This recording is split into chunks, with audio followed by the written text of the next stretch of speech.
एक और गांव में कहसोन में साध्वियों का पधारना।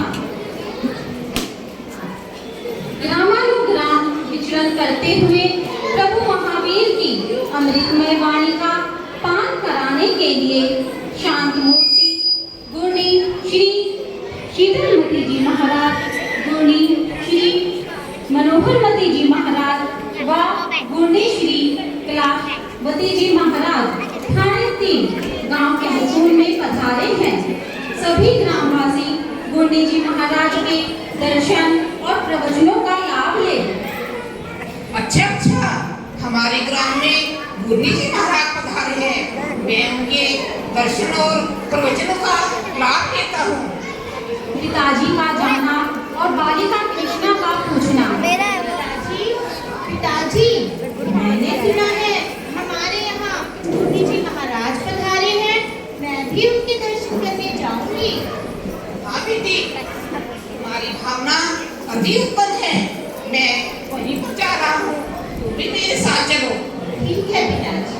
दोनों का गुरु चरणों में जाना और वहाँ पर गुणी जी महाराज का प्रवचन सुनना।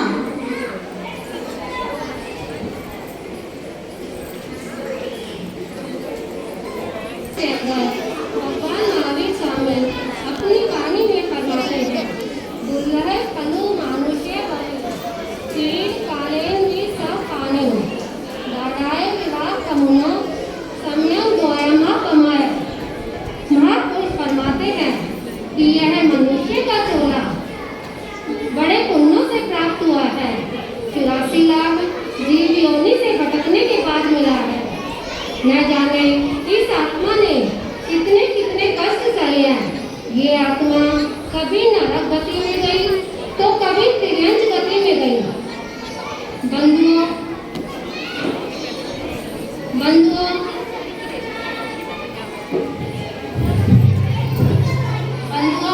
याद रखो, इस मनुष्य चोले को पाने के लिए तो देवता भी तरसते हैं। इसलिए इस मानव जीवन को सार्थक बनाओ ताकि दोबारा जन्म धारण न करना पड़े। कहा भी है, वंदे तूने जाना मेरे जागे में, वंदे तूने जाना मेरे जागे में, बड़े पुण्यों से पाया है, लाभ तो उठा ले इससे, लाभ तो उठा ले इससे, बड़े पुण्यों से पाया है।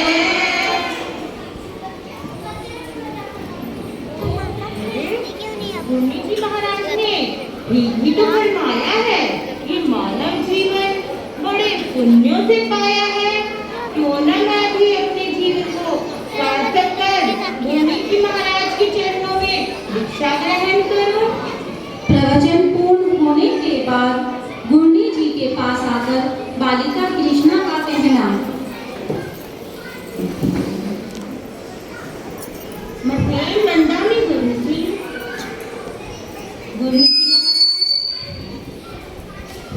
जी महाराज, मैं भी संयम के पथ पर आगे बढ़ना चाहती हूँ और आपके चरणों में दीक्षा ग्रहण करना चाहती हूँ। आप मुझे दीक्षा की आज्ञा दे दीजिए।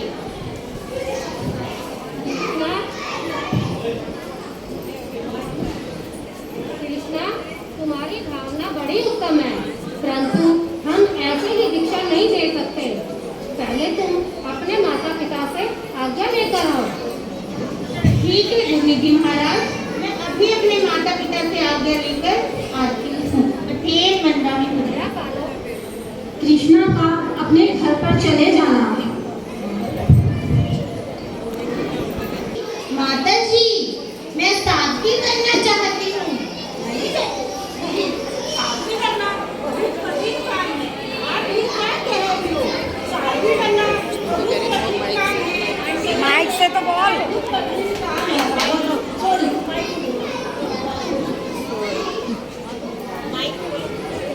अरे बेटी, ये क्या कह रही हो? मैं साधवी बनूंगी? नहीं, साधवी करना बहुत कठिन काम है। साधवी बनना बहुत कठिन काम है। मैं आपको आज्ञा नहीं दूंगी। माता माता जी, मुझे तो साध्वी बनना है। आज गुरु जी महाराज ने फरमाया था कि साध्वी जीवन को अंगीकार करके मैं अपने जीवन को सार्थक बनाऊंगी। आप मुझे बस दीक्षा लेने की आज्ञा दे दीजिए। नहीं दे, दीक्षा नहीं दे सकती। ये साध्वी दिन बहुत कठिन है। आज्ञा दे दो मैया मुझे, ऐसा मैं चाहती हूँ। आज्ञा दे दो मैया मुझे, ऐसा मैं चाहती हूँ। नाम दिपाऊंगी तेरा, ये तुझसे मैं कहती हूँ। कैसे दूँ आज्ञा तुझे, देने से मैं डरती हूँ। कैसे दूँ आज्ञा तुझे, देने से मैं डरती हूँ। कष्ट बहुत है संयम में, कैसी बातें करती तू। कष्ट बहुत है संयम में, कैसी बातें करती तू। माता जी ने तो मुझे आज्ञा नहीं दी, अब मैं पिताजी से ही आज्ञा लेकर आती हूँ। पिताजी, पिताजी, मैं भी संयम के पथ पर आगे बढ़ना चाहती हूँ और दीक्षा को अंगीकार करना चाहती हूँ।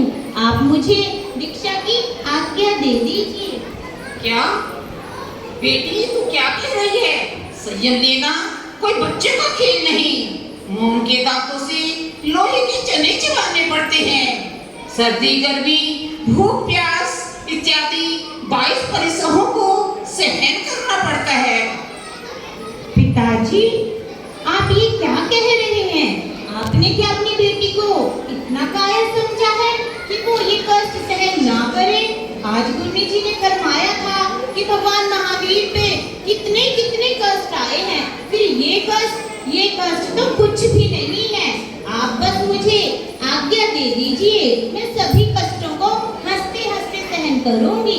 पिता गोपीराम जी चिंतन करते हुए, मैं इसको दीक्षा के लिए इनकार तो नहीं कर सकता, क्योंकि पहले जब मैं छोटा था तो मेरी भी भावना दीक्षा लेने की थी, पर मुझे तो आज्ञा नहीं मिली।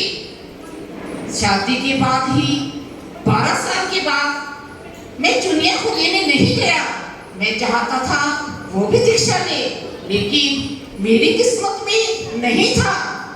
मैं अपनी बच्ची को तो बिल्कुल नहीं रोकूंगा, परंतु ये जानता हूँ कि संयम लेना बहुत कठिन है और उसका पालन करना हर किसी के बस की बात नहीं। मैं उसको संयम लेने के लिए तो नहीं रोकूंगा, लेकिन उसकी पहले परीक्षा जरूर लूंगा, उसके बाद ही उसको आज्ञा दूंगा। पिता गोपीराम जी अपनी बेटी कृष्णा को व्रतों की 28 करवा कर देखते हैं कि ये साध्वी बनकर बरसात आदि होने पर भूखी रह सकती है या नहीं। 3 वर्ष तक पिता भक्त गोपीराम जी तरह तरह की काफी परीक्षाएं लेते हैं।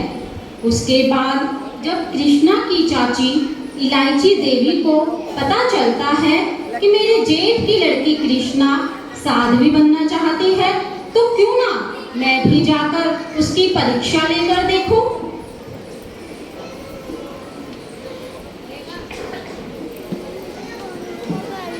जिठानी जी, मैंने सुना है कृष्णा दीक्षा लेना चाहती है। हाँ इलायची, बेटी कृष्णा, क्या तुम दीक्षा लेना चाहती हो? जय हिंद चाची जी। जय हिंद बेटा। बेटा, मैंने सुना है कि तुम दीक्षा लेना चाहती हो। हाँ चाची जी, मुझे दीक्षा लेने की आज्ञा दे दीजिए। बेटी कृष्णा, याद रखना, दीक्षा लेना बहुत आसान होता है, परंतु संयम का पालन करना बहुत ही कठिन होता है।